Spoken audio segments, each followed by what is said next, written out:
Recently, our client Tommy met his banker to discuss continuing his father's restaurant legacy.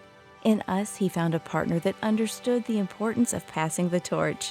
First Horizon Bank. Let's find a way. Go to firsthorizon.com/Tommy.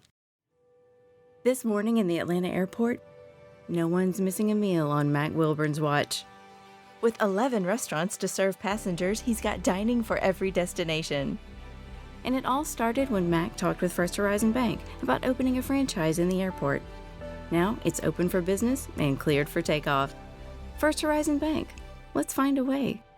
Go to firsthorizon.com/Mac. First Horizon Bank, member FDIC. Good day, everybody, and welcome to Astronomy Daily for the 19th of May 2023. My name is Tim Gibbs, and I will be your host for today. Astronomy Daily, the podcast, with your host, Tim Gibbs. Hi, Tim. Let's get started with today's space news headlines. There's a lot going on out there. SpaceX is gearing up for another test of its giant Starship vehicle. The company rolled out Ship 25, the latest Starship upper stage prototype, to a suborbital pad at its Starbase site in South Texas early Thursday morning. SpaceX will conduct a static fire test of Ship 25's 6 Raptor engines on the pad. Company representatives have said static fires are a common pre-flight test in which the vehicle's engines are briefly lit while it remains anchored to the ground. Starship consists of a giant first-stage booster known as Super Heavy and the 165-foot-tall upper stage, called Starship, both of which are designed to be fully reusable. SpaceX envisions the vehicle taking people and cargo to the Moon and Mars and taking over most, if not all, of the company's other spaceflight activities over the long haul.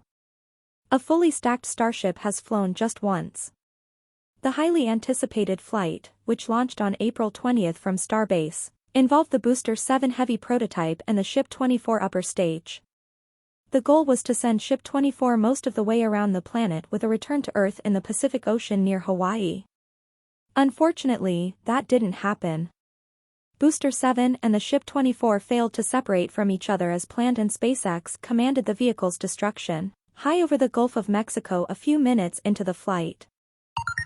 In other SpaceX news, the company is targeting Friday, May the 19th for the launch of the Iridium 1 web mission to low Earth orbit from the Space Launch Complex at the Vandenberg Space Force Base in California.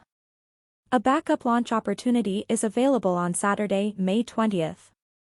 The Falcon 9 first stage booster supporting this mission previously launched Sentinel-6 DART Transporter 7 and 7 Starlink missions. After stage separation, the first stage will land on the Of Course I Still Love You drone ship, which will be stationed in the Pacific Ocean.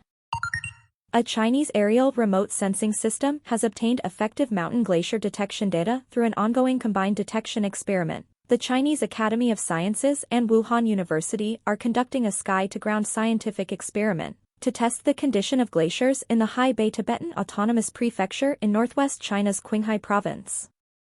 The experiment has applied radars in 3 bands, P-band, L-band and VHF, and undertaken 11 flights, among which 7 carried out tomography and interferometric imaging, and 4 conductive perspective imaging. A total of 4.6 terabytes of valid data has been obtained. Using Integral and Swift spacecraft, European astronomers have observed an unidentified X-ray source known as XTEJ-1-9-0-6+090.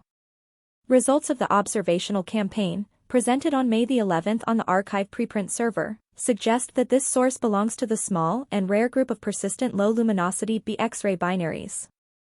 X-ray binaries are composed of a normal star or a white dwarf, transferring mass onto a compact neutron star or black hole. Based on the mass of the companion star, astronomers divide them into low-mass X-ray binaries and high-mass X-ray binaries. Of special interest are the B X-ray binaries, a subclass of high X-ray binaries in which the optical star is a dwarf, a subgiant or OBE star. Studying X-ray outbursts from BX RBS could be essential in order to improve our understanding of the nature of X-ray binaries in their behavior. China launched a satellite for its Beidou navigation system on Tuesday, May the 16th, the first time it has done so in 3 years. The Beidou satellite lifted off atop a Long March 3B rocket from the Jiangsu Satellite Launch Center in southwest China's Hsinchu province on Tuesday at 10:49 p.m. local time. The spacecraft is the 56th Beidou satellite China has launched to date and the first to take flight since June 2020. The newly launched satellite is bound for geostationary orbit about 22,220 miles above the Earth. And that's the news headlines for today, Tim. The Astronomy Daily Podcast. An unexpected effect cited in supernova wreckage may be caused by a highly magnetized neutron star, or magnetar, and quantum activity never seen before. Like all neutron stars, magnetars from which massive stars end their lives in a collapse also triggers a massive supernova explosion. The matter that comprises neutron stars is so dense that a sugar cube of it would weigh over 1 billion tons on Earth. The magnetic fields around these stars' star remnants are the most powerful in the known universe, often 100 trillion times stronger than that of our planet.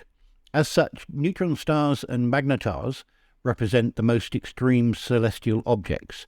The investigation of them is vital to better understand the universe. A new study published on April the 19th in the journal Proceedings of the National Academy of Science examines the remnants surrounding the supernova leftovers of Cassiopeia A. The explosion was visible to Earth 340 years ago. Astronomers have always suspected that magnetars would generate highly polarized X-rays around them, meaning that the electronic fields of the magnetar's radiation vibrates in a preferred direction.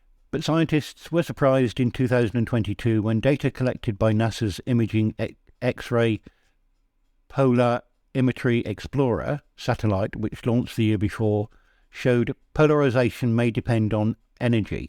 IXPE information suggested that may be the case after looking at X-rays in the supernova remnant of Cassiopeia A, surrounding the magnetar 4U0142 plus 61, located 13,000 light-years away. As the first ever measurement of the polarization of X-rays around a magnetar, the IXPE observations showed that the lower energy X-rays were polarized at 180 degrees to the high energy X-rays. Both energetic ray sets were orientated at 90 degrees to the electromagnetic field of the magnetar. The Astronomy Daily Podcast. So, Hallie did send me one of her dad jokes earlier on. So, over to you, Hallie, for your dad joke. Okay, you asked for it. Please don't groan too much. Why did the astronaut bring a telescope to the party? Because he wanted to plant it himself right in the middle of the fun. Yes, Hallie, I really do have nothing to say about your terrible jokes. That's the end of today's episode. My name is Tim Gibbs. I've been your host for today. Over to you, Steve, on Monday for Monday's edition. Astronomy Daily is presented by myself, Tim Gibbs, Andrew Dunkley and Steve Dunkley. You can find more about the podcast on spacenuts.io and bytes.com. Thank you very much. See you again next time.